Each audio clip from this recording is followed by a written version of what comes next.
Alright, first of all, sorry for the insanely, extremely slow updates lately. I've just been busy working on Studebaker, working on other projects. I don't video everything I do, obviously. My life's not that interesting. But I try to keep you filled in on the Studebaker as much as possible, and it's been a few months since I've updated. So this is kind of a hodgepodge of some loose ends that we've tied up. It's not the greatest videoing in the world because I didn't show what everything looked like when I was done, but I think you kind of get the understanding of what we've been going through. A lot of times you're waiting on parts and just trying to get some piddly small things done. Take a lot of time. Things that most people don't think about. You know, when you're building a car, a lot of people think, oh, I just got to get the engine and tranny mounted. Well, in a project like this, you got to get the engine and tranny mounted. You got to get everything supportive for that engine and tranny mounted. You got to make up everything for that engine and tranny to get mounted. For the front end to get mounted, for the alternator, for the radiator. This is 100% build. There's no bolt-on parts for this car, at least not at this point in the game for this car. I'll try and give you some updates on another project car I've kind of been working on. It's supposed to be a quickie, but ended up turning to a little more of a project than I hoped for. But it's still fairly straightforward, way easier than the Studebaker has been so far. So keep a lookout for that. I'll show you what it looks like maybe next week or two. I had another body sandblasted and frame is done. It's a 50 Chevy delivery, but you'll see it in another video. I'll just give you a quick rundown. I haven't been doing a build series on it at all, and I never intended to. It was just supposed to be a quick deal and turn into a lot more than a quick deal. But I still got tons of Studebaker stuff to get through. Hopefully I can jam out a few more videos quickly and kind of get you caught up to the progress of that, and then I'll show you the delivery. But anyways, take a look at this video.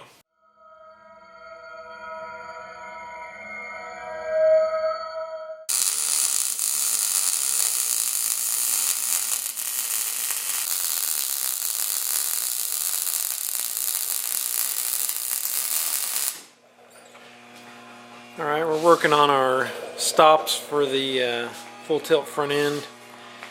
We went through 3 different thoughts. This is the one we started with, and we decided to keep it. We weren't too happy with the way it looked, but we're going to change a few things about it. We still got to box it in there on the end, and then trim the front off there, and then obviously there. So I'll show you what it looks like after we get it trimmed up and boxed in.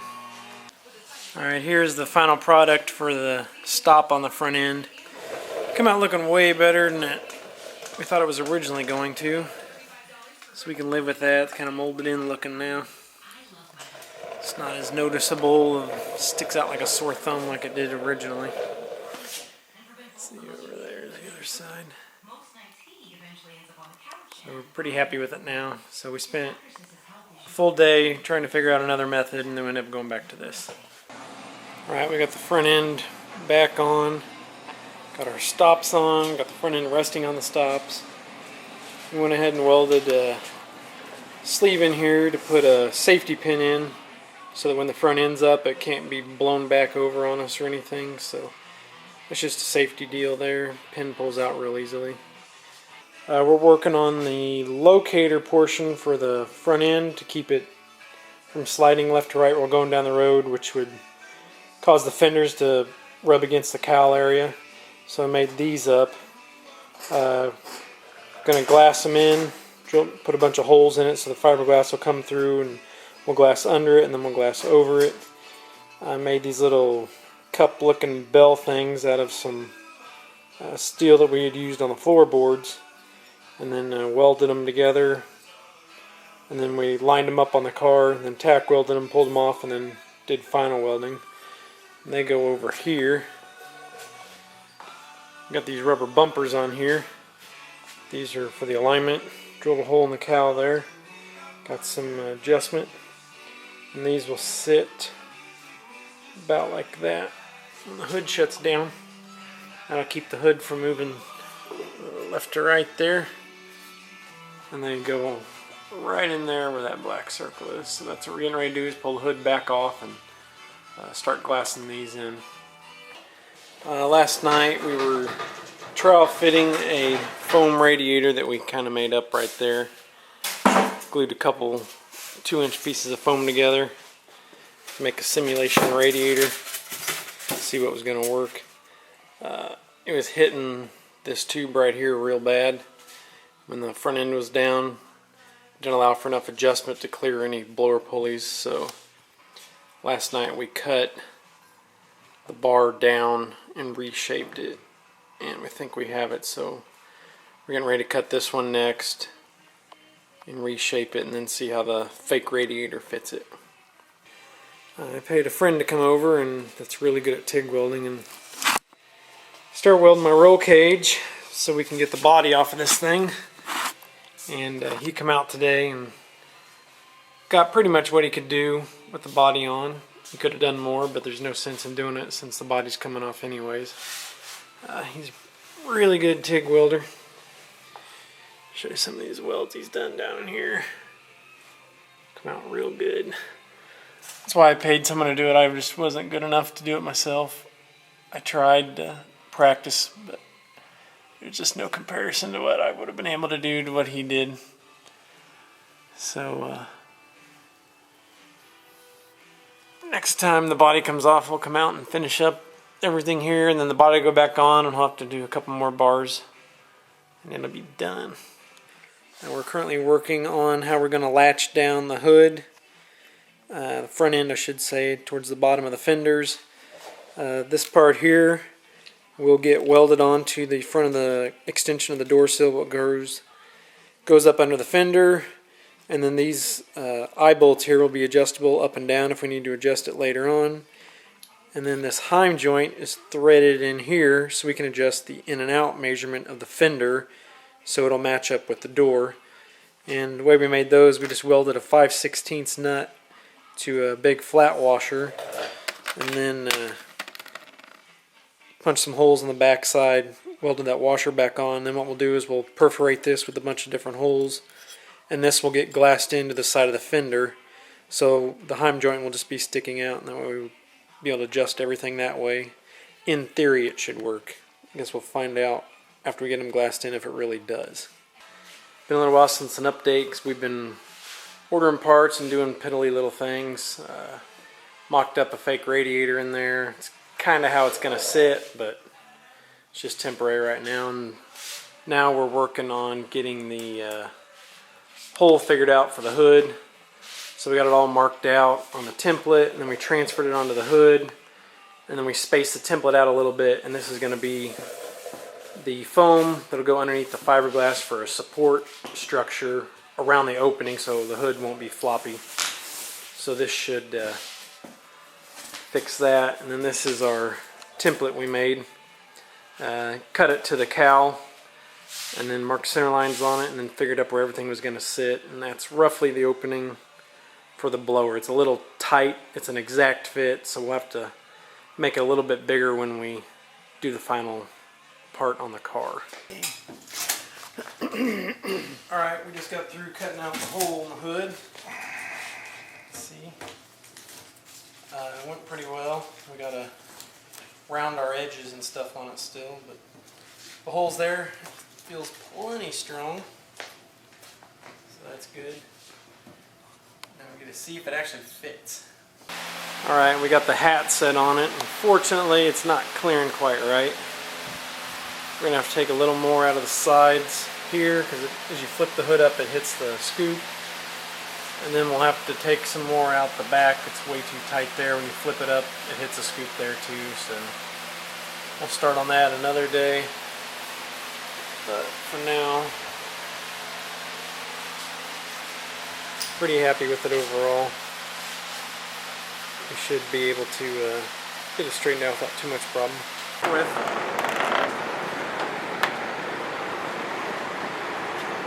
Alright, we didn't account for the fact of the angle when you put the hood down to clear the scoop. So we've enlarged the hole. Right now we're just doing kind of a rough cut, getting it basically exact, and then we'll kind of round stuff and curve stuff and make it look a little better.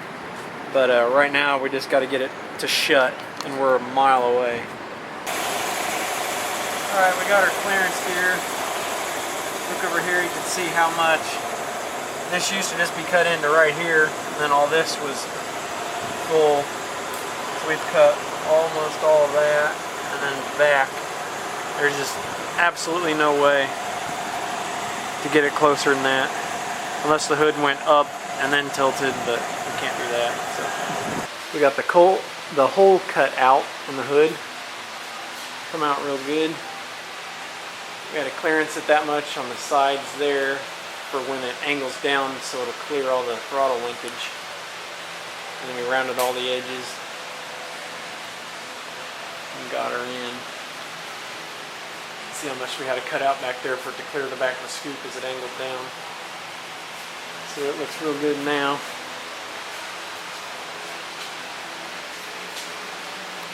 And then our next order of business is this radiator.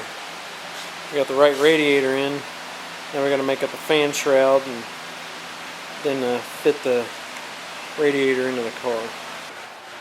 We finally got the brackets made for the radiator. Now these will be welded onto the radiator. Show you how they fit here. With the radiator sitting where we want it. And these will go, there'll be a rubber bushing right down here. And then these, whoops, this is the wrong side. Go grab the other side. This is the side I need. Sit right down in here. That'll weld to the radiator. The right angle. Weld down there and then sit on top of a rubber pad right there. That'll hold the radiator there. And then up here, these will get welded in here. And then we'll run a rod from here down to there where we tapped it. So we'll have a rod running right in there. We've been working on the radiator cooling system for a couple weeks now, trying to get it figured out. We're getting fittings coming in. I got my water pump here, the zero electric water pump. We're going to mount it right here. There should be plenty of room to mount it there. We got our outlets of the water pump going up to these blocks. Still got to machine holes in these blocks for the fittings, the AN fittings. And then we got the outlets coming off the intake that will go into a Y block like this, go back into the radiator for the outlet. And I'll have it all computer controlled thermostat for the water pump to run when it needs to, as well as the fan. We got the shroud on it, but haven't got the fan installed yet. This had a number 16 and two number 12 males all the way around it. So I cut the number, it didn't make what I needed. I needed number 10 males. So I cut these off and used a pipe tap, half-inch pipe tap, and tapped them out. We will get all different colored, right colored fittings. We're just using these for temporary. We'll all have the Russell, can't remember what they call this color. It's just like basically a clear anodizing. Stainless look. But they are aluminum fittings. And then, so that'll be that. We're working on, got the alternator kind of lightly put where it needs to be. We still got to build a bracket for it. We got the brackets made. They're not welded down yet, made for the radiator support. And I will be putting a stud isolator coming off of here, so the radiator will have a little bit of flex. Right now it has zero flex, other than where these aren't welded down. And this will be a water pump inlet to come out there. Go straight in the bottom of that. When the right size bolts on, it will fit. And I don't know if I showed or not, but that's a new 871 high helix blower rated for gasoline. It's the biggest drag week will allow us to run. Hopefully they don't change the rules. And anyways, I'll show you when we get closer to getting the water fittings in or the alternator done. Alright, this is going to be our alternator setup. Obviously we're not going to have that long of a bolt. We'll put a proper spacer in there to space it out for the crank pulley. The main problem that we ran into with this is the amperage we need at idle. That pulley is only 3 3/4 of an inch, and you need a 3:1 ratio roughly for the alternator to spin properly to get the amperage you need. So I called up the alternator company and they put one on a bench and bench tested it for me what my idle would be versus my pulley sizes. And this one here they said would put out right around 40 to 45 amps at my idle speed with those pulleys on it.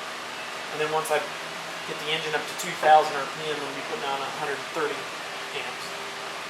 So the alternator, we got everything ready for it. We just need to make a bracket. We'll hang it off of there, and I'll show you that when we start making it.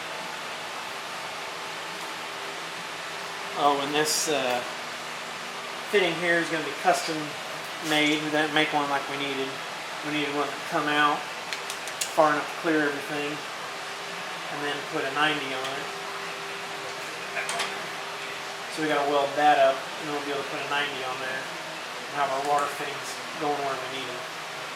We're currently working on the alternator mount. We put a temporary spacer in right here.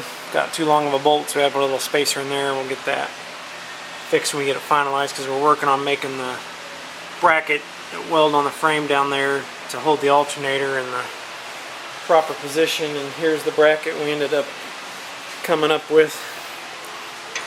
It'll end up going on the frame on the bottom side, obviously, but not like that. Put some little gussets on it up here to keep it from, if it vibrates, from ripping it out of the frame. So we'll weld it down the sides and along that gusset. We already got it welded under there. Alright, here we are underneath the car working on the alternator mount. We got our bracket tacked in place up there. We still haven't finalized any of this. It's just sitting in there loose. You can still move the alternator. We want to make sure we can get a belt the right length. This belt here is too big, obviously. So we're going to find out if we can get a right size belt first, and then we'll finish hammering down that mount there on the frame, and the alternator will be mounted. Well, that is going to do it for this update. Thanks for those of you who have stuck around to keep watching this. I haven't been hounded too much, so I don't think too many people are watching it, but that's alright. I'm not making a living at this in any way, shape, or form. It's just something for fun to put out there. But anyways, thanks for watching, and as always, please like and subscribe.